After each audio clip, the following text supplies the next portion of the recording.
मेरा पति रोज रात को फिटकरी लेकर बाथरूम में जाता और 2-3 घंटे बाद बाहर निकलता। मैं देखकर बहुत हैरान हो जाती कि वह फिटकरी को अपनी जान से ज्यादा संभाल कर रखता।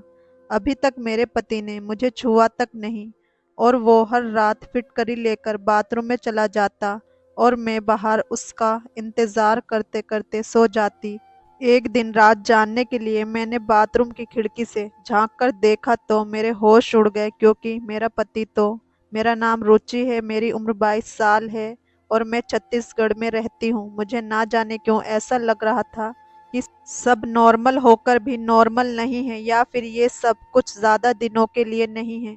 यही सब सोच सोचकर मेरे सर में बुरी तरह से दर्द हो रहा था। मुझे ऐसा लग रहा था कि अगर मैं एक दिन भी इस आदमी के साथ रही तो मैं पागल हो जाऊंगी। कभी कभी मुझे लगता था कि मैं एक पागल औरत हूँ, लेकिन कभी कभी मुझे ऐसा लगता था कि मेरा पति ही पागल आदमी है। मैं डिसाइड नहीं कर पा रही थी कि हम दोनों में से कौन नॉर्मल था और कौन नहीं। एक फिटकरी थी जो मेरी जिंदगी की सबसे बड़ी मुसीबत बन चुकी थी। कोई सोच भी नहीं सकता था एक छोटी सी सफेद रंग की फिटकरी ने मेरी जिंदगी में जीना दुश्वार कर दिया था। रोज मेरा पति एक नई तरह की फिटकरी घर में लेकर आता था और उसे इतना संभाल कर रखता था कि जैसे वह कोई हीरा जवाहरात हो। वह पागलों की तरह हर 10 मिनट बाद आकर अपनी फिटकरी का ध्यान रखा करता था कि कहीं फिटकरी खराब तो नहीं हो गई है, और कहीं कोई फिटकरी को चोरी करके तो नहीं ले गया है, और कहीं कोई चीज फिटकरी के ऊपर तो नहीं गिर गई जिससे गिरकर वेस्ट हो जाए। वह बार बार अपनी लाई हुई फिटकरी का ख्याल रखता था। कभी उसे लॉकर में रखता तो कभी उसे कबर्ड में रख देता, तो कभी उसे सूटकेस में संभाल कर रख देता था, तो कभी किचन में आटे के डिब्बे में छुपा कर रख देता था। मैं सोच सोच कर पागल हो गई थी। आखिरकार इस फिटकरी में ऐसा भी क्या था जो मेरा पति उस फिटकरी के लिए पागल हुआ जा रहा था। उस और उसे इस फिटकरी की इतनी ज्यादा परवाह थी। शादी के बाद में जब नई नई दुल्हन बनकर इस घर में आई थी तो तब भी मेरे पति के हाथ में यही फिटकरी थी। वह मुझसे बात करने के बाद अपनी फिटकरी को लेकर बाथरूम में चला गया था और मेरे पति को गए हुए लगभग 3 घंटे हो गए थे। मैं अपने पति का बहुत देर तक इंतजार करते करते सो गई थी, क्योंकि मैं भी दुल्हन बनकर काफी थक गई थी, इसलिए मुझे नींद आ गई थी। और आखिरकार मैं अपने पति का कब तक इंतजार कर सकती थी। मेरा पति तो ना जाने कब बाथरूम से बाहर निकलता, मैं कब सो गई मुझे कुछ पता ही ना चला। सुबह को जब मेरी आंख खुली तो मेरा पति मुझे बिस्तर पर नजर नहीं आया था। मैं सोच में पड़ गई थी कि क्या उसने सारी रात बाथरूम में ही बिताई थी। मैं बड़ी परेशान हो गई थी और मैंने देखा कि वह बाथरूम से निकला और उसके हाथ में वही थैला मौजूद था जिसके अंदर फिटकरी थी। मेरा पति बहुत बहुत देर तक अपनी फिटकरी के साथ बाथरूम में बंद रहता था और आने के बाद कहता कि सारी कमी पूरी हो गई है, और मैं शर्मिंदा हो जाती थी कि ना जाने वह कैसी कमी पूरी होने की बात कर रहा था। वह दिन था और आज का दिन मेरी शादी को लगभग 3 महीने हो गए थे, और ये फिटकरी थी कि जिसकी कहानी आज तक खत्म होने का नाम ही नहीं ले रही थी। वह बार बार बाथरूम में जाता और फिटकरी का वह थैला बाथरूम के अंदर जाते हुए बाथरूम से बाहर आते हुए भी उसके हाथ में ही होता था। बाथरूम से लगातार पानी गिरने की आवाज आती रहती थी, और जब ज्यादा देर हो जाती तो मेरा पति बाथरूम से बाहर खुश होकर बाहर निकलता था। मैं तो बड़ी अजीब सी उलझन में फंस गई थी। मैं अपनी परेशानी किसी को बता भी नहीं सकती थी। ये सच्चाई जानने के लिए एक रात मैंने बाथरूम की खिड़की से झांक कर देखा तो मेरा दिमाग फट गया और मेरे होश उड़ गए थे। मेरे माता पिता मुझे बहुत प्यार करते थे, क्योंकि मैं उनकी लाडली बेटी थी। मैं अपने सब भाई बहनों में सबसे छोटी थी, इसलिए मुझे अपने माता पिता के साथ साथ अपने बड़े भाई बहनों का भी बहुत प्यार मिला था। मेरे माता पिता का कहना था कि मैं बचपन में काफ़ी बीमार रहती थी और मेरे माँ बाप हमेशा मेरे ठीक होने की प्रार्थना करते थे। बचपन में मेरा काफ़ी इलाज भी हुआ था, इसलिए मुझे मेरे घर में सारे लोग बहुत ज़्यादा प्यार किया करते थे। मेरे माता पिता ने भगवान के आगे प्रार्थना की और रो रो कर मेरी ज़िंदगी की भीख मांगी थी। मगर मेरे माता पिता को ये पता नहीं था कि उनकी ज़िंदगी इतनी जल्दी उनको छोड़कर चली जाएगी और उनकी सबसे लाडली और छोटी बेटी उनके पीछे अनाथ हो जाएगी। अगर मेरे माता-पिता को ये बात पता होती तो वह कभी भी मुझे बचपन में नहीं बचाते। मेरे परिवार में मेरे माता-पिता के अलावा मेरे एक बड़े भैया और एक बड़ी बहन थी। वह सब लोग एक साथ मुझे छोड़कर इस दुनिया से चले गए। मैं 7 साल की थी जब हमारी पूरी फैमिली पिकनिक के लिए जा रही थी। तभी रास्ते में अचानक हमारी गाड़ी का एक्सीडेंट हो गया था। एक्सीडेंट इतना ज़्यादा खतरनाक था कि मेरे माता-पिता और मेरे दोनों बहन-भाई की मौके पर ही मौत हो गई थी, लेकिन साथ भगवान को मुझे ज़िंदगी देनी थी, इसलिए कितने लोगों की मौत हो जाने के बाद मैं अकेली बच गई थी और मामूली सी चोट आई थी, लेकिन मेरी ज़िंदगी बच गई थी। लोग मुझे देखकर हैरान हो रहे थे कि यह लड़की कैसे बच गई। कहते हैं कि जिसकी ज़िंदगी भगवान लिख दे, उसे कौन मार सकता है। और कुछ लोग मुझे देखकर बहुत अफ़सोस भी कर रहे थे कि मैं अपने माता-पिता के बिना कैसे इस दुनिया में अकेली रहूँगी। अच्छा तो यही होता कि मैं भी अपनी फ़ैमिली के साथ ही दुनिया से चली जाती।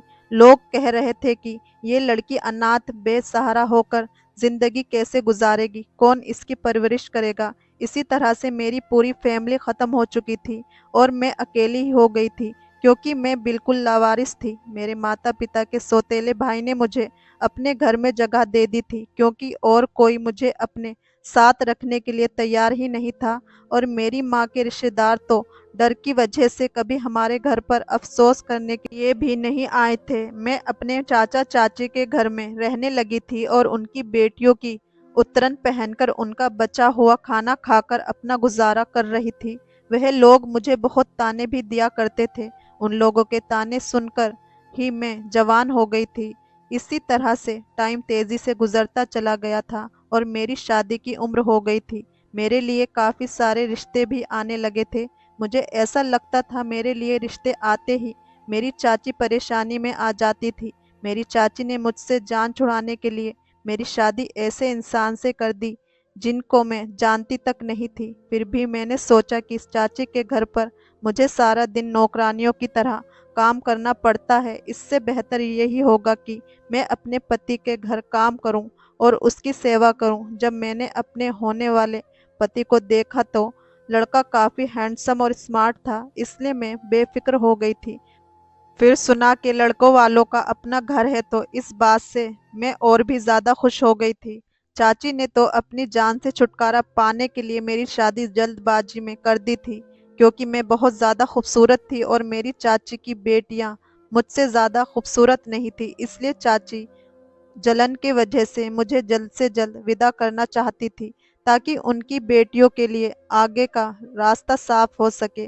विदाई के टाइम पर चाची ने मुझसे कहा था कि अब ससुराल में ही रहना है। मेरे घर आने की कोई ज़रूरत नहीं है, मेरे पास तो इतने पैसे नहीं हैं, क्या मैं तुम्हारा खर्चा उठाऊं? जैसे भी हालात हों तुम्हें अपने ससुराल में ही रहना है, और अगर अपनी ससुराल में तुम्हें कोई परेशानी लगे तो चुपचाप उसे बर्दाश्त करना। तलाकशुदा बनकर मेरे घर पर आने की कोई ज़रूरत नहीं है। चाची की इस बात में मुझे बहुत परेशान कर दिया था। वह इस तरह की बातें ना जाने मुझसे क्यों कर रही थी। अभी तो मेरी विदाई भी पूरी नहीं हुई थी और वह तलाक तक पहुंच गई थी। आखिर वह ऐसा क्यों कह रही थी? क्या लड़के में कोई खराबी थी या उसके घर वालों में कोई गड़बड़ थी?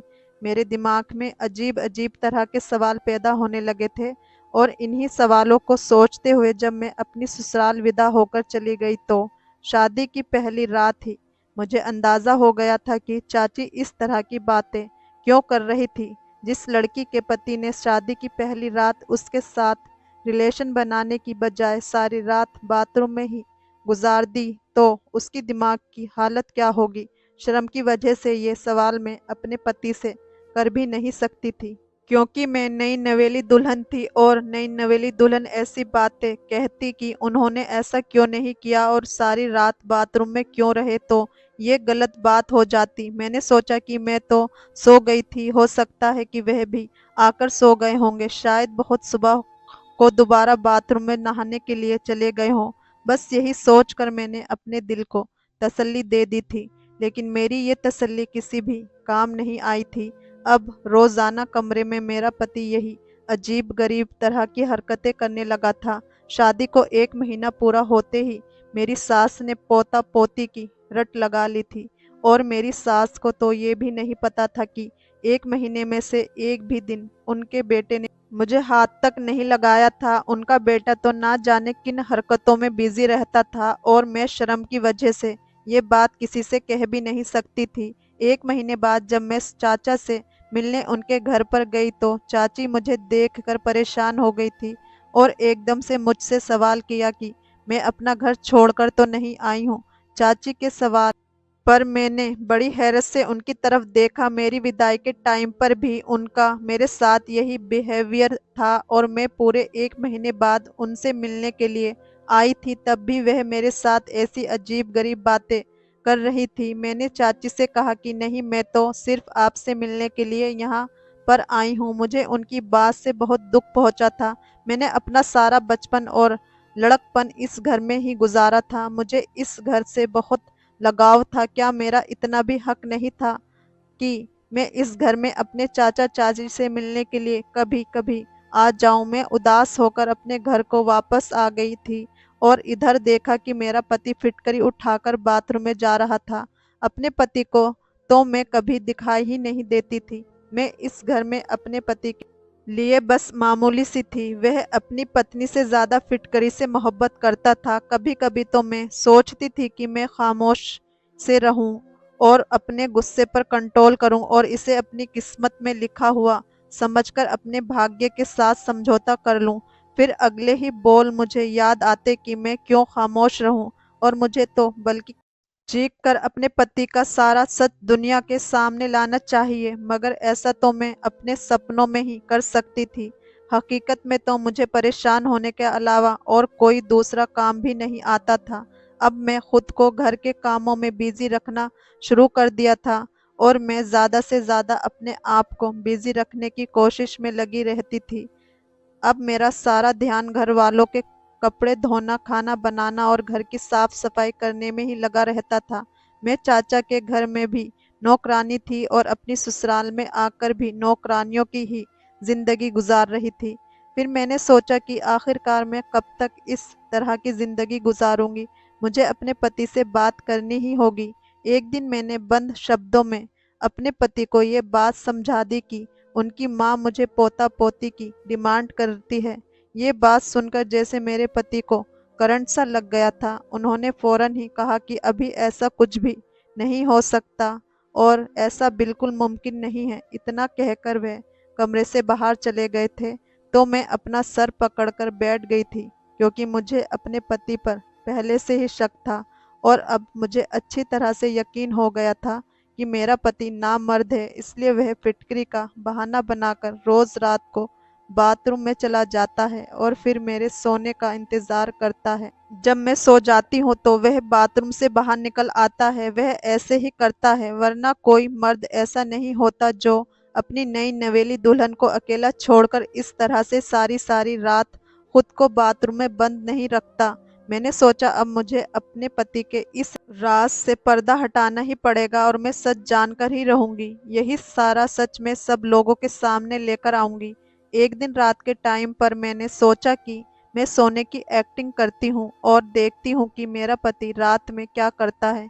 मैंने आज ही अपने पति से कहा था कि मुझे बहुत नींद आ रही है और मेरी तबीयत ठीक नहीं है।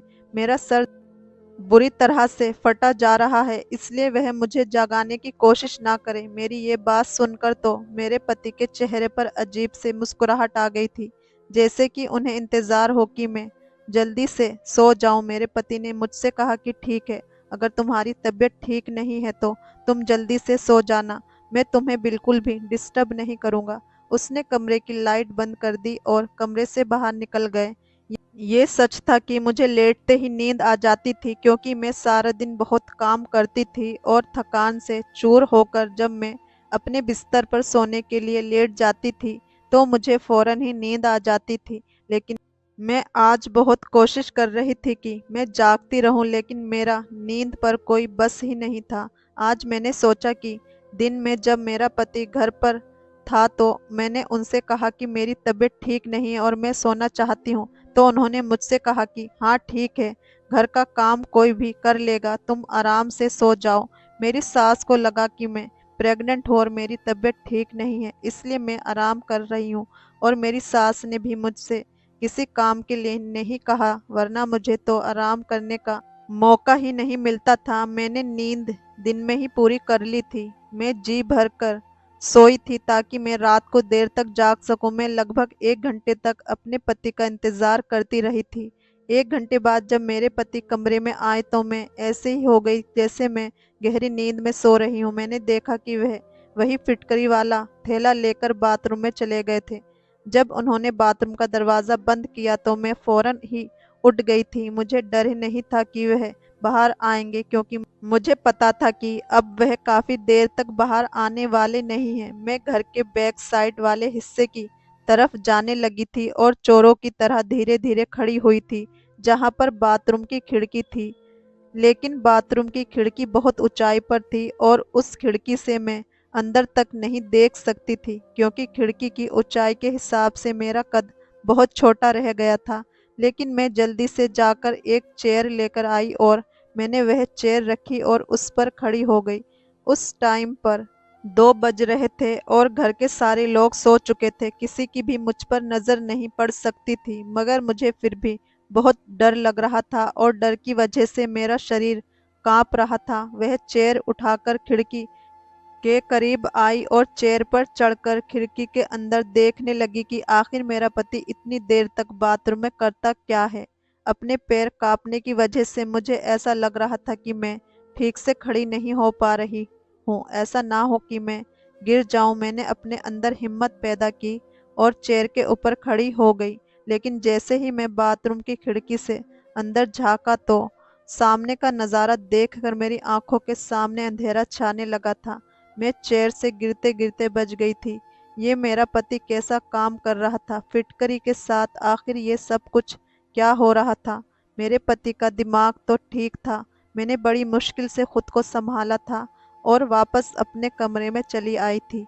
कमरे में आते ही मेरी आंखों में आंसू आ गए थे और मैं फूट फूट कर रोने लगी थी। मुझे अपनी किस्मत पर रोना आ रहा था, क्योंकि आज मेरे पति की असलियत खुलकर मेरी आंखों के सामने आ गई थी। आज तक मेरा पति मेरे करीब क्यों नहीं आया था, अब मुझे ये बात अच्छी तरह से समझ में आ गई थी। तो वह ये वजह थी जिसकी वजह से मेरा पति मुझसे दूर दूर रहता था। अब मुझे यकीन हो गया था कि मेरी चाची मेरे पति की असलियत को अच्छी तरह से जानती थी, इसलिए वह मुझे इस तरह की बातें किया करती थी। उन्होंने जानबूझकर मुझे इस नर्क में धकेला था, वरना मेरे लिए रिश्तों की कोई कमी नहीं थी। मैं बहुत खूबसूरत थी, जिसकी वजह से लोग मुझे देखते ही पसंद कर लिया करते थे। और चाचा को सिर्फ इसी बात का डर था कि कहीं मुझे उनकी बेटियों से ज़्यादा अच्छा रिश्ता ना मिल जाए, इसलिए उन्होंने मेरी शादी इस आदमी के साथ करवा दी थी। मैंने सोच लिया था कि मैं कभी भी अपनी चाची को माफ़ नहीं करूंगी। उनको कर्मों के बाद तो भगवान के सामने जवाब देना ही पड़ेगा। और मैं यही भी जान गई थी कि मेरी सास और मेरी ससुराल के सारे लोग मेरे पति की हरकत के बारे में नहीं जानते थे, क्योंकि मेरी ससुराल के सारे लोग अपनी अपनी लाइफ में काफ़ी बिजी थे।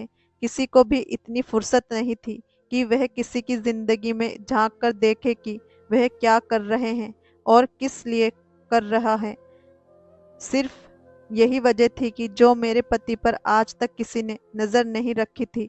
बस शादी करवाना अपना कर्तव्य समझा और ऐसे इंसान से मेरी शादी करवाकर मेरी ज़िंदगी बर्बाद कर दी थी। ज़्यादातर पेरेंट्स को ऐसा लगता है कि वह अपनी औलाद की शादी करवाने के बाद अपनी सारी जिम्मेदारी से फ्री हो जाते हैं, बस हर हाल में शादी कर देते हैं, ये बात जाने बिना कि उनका बेटा शादी करने के लायक है भी या नहीं।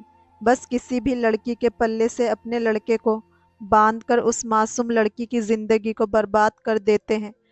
और लड़का अपनी बदनामी होने की वजह से किसी को बताता नहीं है कि मुझे क्या परेशानी है। मैं नामर्द हूँ और मैं शादी करने के काबिल नहीं हूँ। इसी वजह से मुझ जैसी लवारिस और मासूम लड़कियां दर दर की ठोकरें खाकर ऐसे आदमियों की किस्मत में आ जाती हैं और सारी जिंदगी अपना मुंह बंद करके जिंदगी गुजारती रहती हैं। और मैं उस टाइप की लड़कियों में से नहीं थी, चुप रहने वालों में से बिल्कुल भी नहीं थी। खामोश रहकर मुझे थोड़ी ना कोई अवार्ड मिलने वाला था, बल्कि मेरे ससुराल वाले सारी उम्र मुझे बच्चा ना होने के ताने देते रहते और मुझे बांझ कहा जाता। मैं सोच सोच कर बहुत आगे निकल आई थी और अब परेशानी ये थी कि मैं क्या करती और कहाँ जाती। मेरे पास तो अपना सर छुपाने के लिए कोई दूसरी जगह भी मौजूद नहीं थी और उधर चाचा के घर में चाची ने भी मुझे उनके घर पर जाने के लिए मना कर दिया था। मैंने डिसाइड कर लिया था कि मैं अब खामोश नहीं रहूंगी। मैंने बहुत बर्दाश्त कर लिया था, लेकिन अब कुछ भी बर्दाश्त करने के लिए नहीं बचा था। मेरे आगे पीछे कोई नहीं था। इसका क्या मतलब कि मेरा पति मुझे धोखे में रखता और मैं इस इंतजार में थी कि मेरा पति बाथरूम से बाहर आ जाए। बहुत देर बाद जब मेरा पति बाथरूम से आया तो मुझे जागता हुआ देखकर वह चौंक गया था। मैंने गुस्से से अपने पति का गिरेबान पकड़ लिया और उसे चिल्लाते हुए कहा कि आखिर तुमने मेरे साथ ऐसा क्यों किया और तुमने सारी सच्चाई मुझसे क्यों छुपाई। मेरा पति एकदम अनजान बन गया। वह ऐसे एक्टिंग कर रहा था जैसे उसे कुछ पता ही ना हो। उसकी इस हरकत पर मेरा मन कर रहा था कि मैं उसे जान से मार डालूं। उसे नहीं पता था कि वह जो एक्टिंग मेरे सामने कर रहा है, मैं उसे एक्टिंग को अच्छी तरह से समझ गई थी। वह मेरे सामने मासूम बनने की कोशिश कर रहा था, लेकिन वह मासूम नहीं था, बल्कि वह तो एक बहुत बड़ा चालाक आदमी था और चालाकी से ही मेरे साथ रह रहा था। मुझे बिल्कुल समझ नहीं आ रहा था कि आखिर कोई तो वजह होगी जिसकी वजह से वह अभी तक मेरे करीब नहीं आया था, और साथ यही वजह थी कि वह नामर्द था। लेकिन मेरा पति मुझे ये बात बताने से बहुत डर रहा था कि उसकी इंसल्ट होती और लोग उसकी मजाक बनाते, इसलिए उसने शादी करके अपना सारा इल्जाम अपनी पत्नी पर डालने के बारे में सोचा होगा। मेरे दिमाग में बार बार अजीब अजीब तरह के ख्याल आ रहे थे। अब मेरी शादी को 3 महीने हो गए थे और पिछले 3 महीने से मैं लगातार डिप्रेशन का शिकार हो रही थी। आज जब मैं अपने पति का गिरेबान पकड़कर उससे सवाल कर रही थी तो वह हैरत से मुझे देख रहा था, जैसे कि उसे यकीन नहीं आ रहा था कि मैंने उसका झूठ पकड़ लिया है। वह हक्का बक्का होकर मुझे देखे जा रहा था। जब मेरे पति ने मुझे कोई जवाब नहीं दिया और उससे कोई जवाब नहीं बन सका तो मैंने फौरन ही अपना सामान पैक करना शुरू कर दिया। मैंने अपने पति से कहा कि तुम्हें शर्म आनी चाहिए, तुम इतना घटिया काम करते हो। मैं तुम जैसे नामर्द आदमी के साथ नहीं रहना चाहती और यही वजह है कि तुम इस घटिया फिटकरी को अपनी जान से भी ज्यादा संभाल कर रखते हो। मेरा पति अब भी हैरान से खड़े होकर मेरी सारी बातें खामोशी से सुन रहा था, मगर ऐसा लग रहा था जैसे वह मेरी बातों को समझ नहीं पा रहा था और वह काफी चुप लग रहा था कि मैं उसकी सारी बातों को जान चुकी हूँ। मैं अपने पति को हैरान और परेशान देखकर अपना सामान पैक करके दरवाजे की तरफ जाने लगी थी और घर से बाहर निकल गई थी। सारे घर वाले सो रहे थे। अभी मैं घर के मेन गेट तक नहीं पहुंची थी कि मेरा पति भागता हुआ मेरे पीछे आया और जबरदस्ती मेरा हाथ पकड़कर मुझे अंदर घसीटता हुआ मेरे कमरे में लेकर चला गया। मैं शोर मचाने की कोशिश की तो उसने अपना हाथ मेरे मुंह पर रख लिया, जिससे मेरी आवाज निकलनी बंद हो गई थी और हल्की हल्की आवाज में मुझे खामोश रहने के लिए कहता रहा। वह मुझे कमरे में लेकर आ गया और बेड पर बैठने के बाद उसने कमरे के दरवाजे को अंदर से बंद कर लिया। मुझे अपने पति पर बहुत गुस्सा आ रहा था। मैं एकदम दरवाजे की तरफ जा रही थी, मगर उसने फिर मुझे पकड़कर बेड पर पटक दिया और कहने लगा, ये क्या तमाशा लगा रखा है? तुम्हें मेरी बात एक बार में समझ नहीं आती? मैंने तुमसे कहा कि खामोश रहो। बस एक बार तसल्ली से बैठकर मेरी बात सुन लो। और तुम इस टाइम पर रात के इतने अंधेरे में कहाँ पर जाओगी? क्या तुम लोगों को हमारे बारे में बातें बनाने का मौका देना चाहती हो? अपने पति की कही हुई बात पर मैं और भी ज्यादा गुस्सा करने लगी। मैंने कहा कि तुम्हें क्या लगता है तुम लोगों से सच छुपा कर रखोगे? सच ज्यादा दिन तक छुपाकर नहीं रख सकते और दुनिया वालों के सामने आ ही जाएगा कि तुम शादी के लायक नहीं हो और तुम एक नामर्द हो। मैं ये बात सारी दुनिया को बताना चाहती हूँ और तुमने मेरी जिंदगी के साथ खिलवाड़ किया है। मैं तुम्हें कभी भी माफ नहीं करूंगी। मैं अपने होश खो बैठी थी और जो मेरे मुंह में आ रहा था मैं कही जा रही थी। मेरी इतनी बातें सुनकर मेरे पति ने मेरे मुंह पर एक जोरदार थप्पड़ मार दिया। मैं उसका थप्पड़ बर्दाश्त नहीं कर सकी और लड़खड़ाते हुए जमीन पर गिर गई और जमीन पर जब मेरे घुटने लगे तो मैं बुरी तरह से दर्द में हो गई थी और दर्द से मेरी आंखें भर आई थी और मैं रोने लगी थी। बल्कि ये चोट तो बहुत मामूली सी थी। जो चोट मेरे दिल पर लगी थी उसने मेरे पूरे दिल को घायल कर दिया था। मैं चौंक गई और परेशानी से अपने पति की तरफ देखने लगी। मुझे इस बात की उम्मीद बिल्कुल भी नहीं थी कि मेरा पति आखिरकार मुझ पर हाथ भी उठा सकता है। अगले ही पल में थप्पड़ का दर्द भूलकर अपने पति के सामने आकर खड़ी हो गई और कहने लगी, तुम्हारे थप्पड़ मारने पर भी मैं इस घर में अब और नहीं रह सकती। मैंने भी चिल्ला चिल्लाकर अपने पति से बात करनी शुरू कर दी थी। मेरे पति ने फिर से कहा कि हल्की आवाज में बात करो वरना सारे घर वाले जाग जाएंगे। मेरे पति को बहुत गुस्सा आ रहा था और उसकी आंखों से गुस्से भरे एक्सप्रेशन साफ देखे जा सकते थे। मेरे पति ने कहा कि तुम जैसा सोच रही हो वैसा कुछ भी नहीं है। शायद तुम्हें गलतफहमी हुई है। मैं नामर्द नहीं हूँ। तुम अपने दिमाग से सोचना बंद कर दो। मैं नामर्द नहीं हूँ बल्कि मैं एक बहुत बड़ी बीमारी का शिकार हूँ। इसकी वजह से एक वैद्य ने मुझे ये इलाज करने के बारे में बताया था कि मैं फिटकरी के इस्तेमाल से जल्द सेहतमंद हो जाऊंगा। पहले तो मैं बिल्कुल ठीक ठाक था लेकिन पिछले 6 महीने से मेरे शरीर में बुरी तरह से खुजली हो रही थी और धीरे धीरे बाद वह बदबू में पैदा होने लगी थी और इस वजह से मेरे करीब कोई नहीं आता था। मैंने अपनी इस बीमारी का हर तरह से इलाज किया, बड़े से बड़े डॉक्टर को दिखाया और काफी सारी महंगी दवाइयों का भी इस्तेमाल किया। नेट से देखकर हर घरेलू उपाय भी इस्तेमाल कर लिए लेकिन मुझे सिर्फ नॉर्मल सा ही फायदा होता था। मगर अब मेरी यही बीमारी काफी हद तक बढ़ गई थी और मुझे बहुत दिक्कत का सामना करना पड़ता था और काफी बड़े बड़े डॉक्टर को दिखाया तो उन्होंने बताया कि मेरे खून में इन्फेक्शन हो गया था। कुछ सालों पहले जब मेरी तबीयत खराब हुई थी तो मुझे खून की जरूरत हो गई थी। तब डॉक्टर के कहने पर मुझे एक आदमी ने खून दिया था। तभी से ही मैं इस बीमारी का शिकार हो गया हूँ। डॉक्टर का कहना है कि उस आदमी के खून में एलर्जी थी इसलिए मेरे खून में भी इन्फेक्शन हो गया है और मेरी सारी बॉडी पर एलर्जी हो गई है। उस आदमी का खून मुझे सूट नहीं किया और तभी से मैं इस हाल में हूँ। डॉक्टर ने बताया कि अगर आप किसी के करीब जाओगे तो आपकी बीमारी किसी दूसरे को भी लग सकती है। इसलिए मैं तुम्हारे करीब नहीं आता था। फिटकरी का इस्तेमाल करने से मुझे कुछ घंटे के लिए सुकून मिल जाता था मगर परेशानी सिर्फ एलर्जी ही नहीं थी। एक परेशानी ये भी थी कि अगर मैं तुम्हारे करीब आता तो मेरी ही बीमारी तुम्हें भी लग सकती थी। ये कोई मामूली बीमारी नहीं है बल्कि बहुत बुरी और फैलने वाली बीमारी है।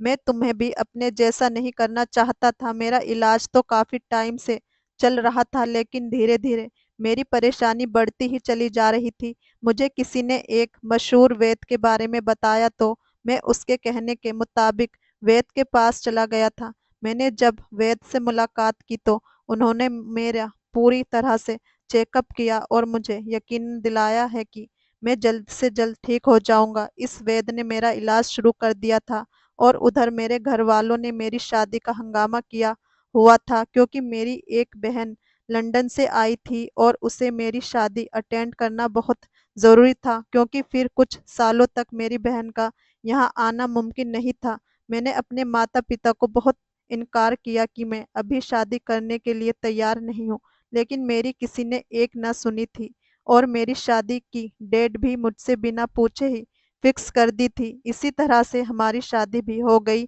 जब मैं वैद्य जी के पास गया और मैंने उनको बताया कि अब मेरी शादी होने वाली है तो उन्होंने कहा कि अभी 2-3 महीने तक तुम्हारी शादी नहीं होनी चाहिए थी। जब तक इलाज पूरा नहीं हो जाता तब तक तुम्हें किसी के करीब भी नहीं जाना है। मैं अपने फैमिली मेंबर के हर मेंबर से दूरी बनाकर ही बात किया करता था और ना ही उन लोगों के साथ उठता बैठता था। फिलहाल मेरी शादी की डेट तो फिक्स हो गई थी। वैद्य जी ने बताया कि तुम्हें इतना करना होगा, जब तक इलाज पूरा नहीं हो जाता मैं अपनी पत्नी से भी दूरी बनाए रखनी होगी। मैं वैद्य जी की बातें सुनकर बहुत परेशान हो गया था। उन्होंने कहा कि तुम्हारी इस परेशानी का और कोई सॉल्यूशन नहीं है, इसलिए तुम्हें सबसे पहले अच्छी तरह से सेहतमंद होना होगा और अपनी बीमारी को ठीक करना होगा। फिर आराम से सारी जिंदगी तुम्हें अपनी पत्नी के साथ ही रहना है। क्योंकि वेद के इलाज से मुझे काफी फर्क होने लगा था और मैं खुद को काफी हद तक ठीक महसूस कर रहा था, इसलिए मुझे वेद जी की बात माननी पड़ी थी और मैंने सोचा था कि शादी करने के बाद मैं तुम्हें सारी हकीकत बता दूंगा।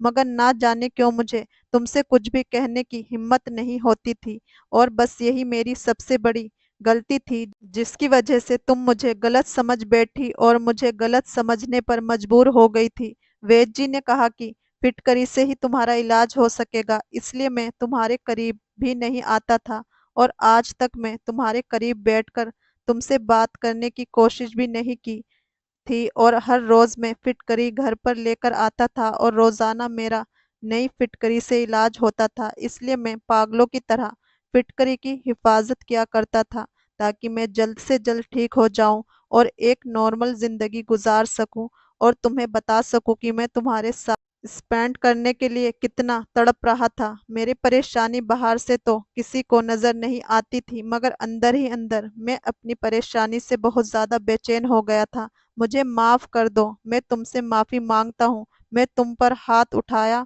और अपनी ये सच्चाई तुमसे इतने दिनों तक छुपाकर रखी। मेरा पति बहुत शर्मिंदा लग रहा था। मुझे अपने पति की बातों पर यकीन आ गया था, क्योंकि उनकी आंखों से लगातार आंसू निकल रहे थे और उनके चेहरे से सच्चाई साफ नजर आ रही थी। मैंने अपनी पति से कहा कि आप अगर मुझे इस बारे में पहले से ही बता देते तो मैं पिछले 3 महीने से इतनी परेशान न हो रही होती। मेरे दिमाग में तो तरह तरह की बातें आने लगी थी। मेरे अलावा कोई और भी होता तो शायद आपके बारे में ऐसा ही सोचता, और तुम्हारी कुछ हरकतें ऐसी थी जिसकी वजह से मुझे ऐसा लगा कि तुम मुझे धोखा दे रहे हो। और मैं भी अब आपसे माफी मांगती हूँ कि मैंने आपके साथ बदतमीजी की है और आपको नहीं समझा। मैं बहुत शर्मिंदा होकर अपने पति से माफी मांगी और उन्हें यकीन दिलाया कि मैं हमेशा आपके साथ दूंगी और जब तक आप पूरी तरह से ठीक नहीं हो जाते मैं आपको पूरा ख्याल रखूंगी। वह दिन है और आज का दिन है। मैं और मेरे पति की हमेशा एक दूसरे के साथ हैं और भगवान की बहुत बड़ी कृपा है कि धीरे धीरे मेरे पति की बीमारी भी जड़ से खत्म हो गई है और मेरे पति बिल्कुल ठीक है और हम पति पत्नी एक दूसरे के साथ बहुत अच्छी जिंदगी गुजार रहे हैं। कभी कभी हम अपनी फीलिंग्स को साइड में रखकर ना जाने कितनी बातों में खो जाते हैं। बहुत सी ऐसी छोटी छोटी गलतफहमियां हैं जो घर बर्बाद कर देती हैं। हमें अपने लाइफ पार्टनर को अच्छी तरह से समझने की कोशिश करनी चाहिए, लेकिन हम तो सिर्फ अपने बारे में ही सोचते हैं। हम नहीं जानते कि सामने वाले के दिल का हाल क्या है और वह किसी परेशानी से जूझ रहा है। अगर हम किसी की परेशानी को समझ सकें तो हम उसका साथ देकर उसे कामयाब बना सकते हैं और उसकी परेशानी को जड़ से खत्म कर सकते हैं। मैं भगवान से प्रार्थना करती हूँ कि भगवान हम लोगों को सोचने और समझने की हिम्मत दे और ताकत दे और हमें सही फैसला करने की समझ दे। अब मेरी शादी को 7 साल गुजर चुके हैं और अब मेरे पास एक 3 साल की बेटी भी है जैसे जिंदगी से सारी परेशानियां खत्म हो गई हैं, क्योंकि मेरे पति इतने अच्छे पति हैं कि कभी कभी मुझे अपनी किस्मत पर यकीन ही नहीं आता कि ये वही आदमी है जिस पर मैंने पहले कुछ जाने बिना ही ही सारे इल्जाम लगाए थे और शक किया था। अब मैं अपने पूरे परिवार के साथ बहुत खुश हूँ। दोस्तों, उम्मीद करती हूँ आपको हमारी कहानी पसंद आई होगी। पसंद आई हो तो कमेंट करके ज़रूर बताएं। वीडियो को लाइक, चैनल को सब्सक्राइब ज़रूर करें। धन्यवाद।